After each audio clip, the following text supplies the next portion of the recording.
नमस्ते मित्रांनो, कोण राजा चितोगर आणि या मालिकेच्या होणाऱ्या 17 फेब्रुवारीच्या भागामध्ये आपल्याला असं पाहायला मिळणार आहे की इकडे मृण्मयीने पिऊन म्हणून गुंजाला काम दिलेले असते आणि गुंजाला नको ती कामं ती करायला सांगते। त्या क्षणी ती गुंजाला स्टाफ रूममध्ये बोलवते आणि तिला म्हणते की 2 कॉफी घेऊन ये। गुंजा कॉफी आणायला निघते। त्या क्षणी माया मुद्दामून कागदाचा गोळा खाली फेकते आणि गुंजाला तो कागदाचा गोळा उचलायला लावते। त्या क्षणी कबीर सुद्धा तिथे येतो।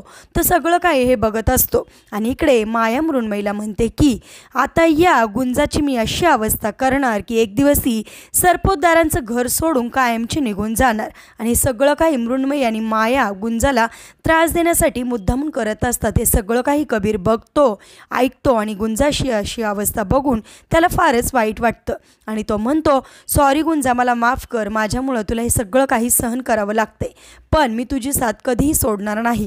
काही झालं तरी मी तुझ्या पाठीशी खंबीरपणे उभा राहणार।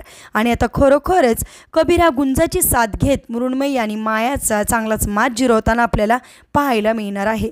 असेच मालिकेच्या पुढील अपडेटसाठी तुम्ही आपल्या रंजक मराठी चॅनेलला नक्की सबस्क्राईब करा। थँक्यू।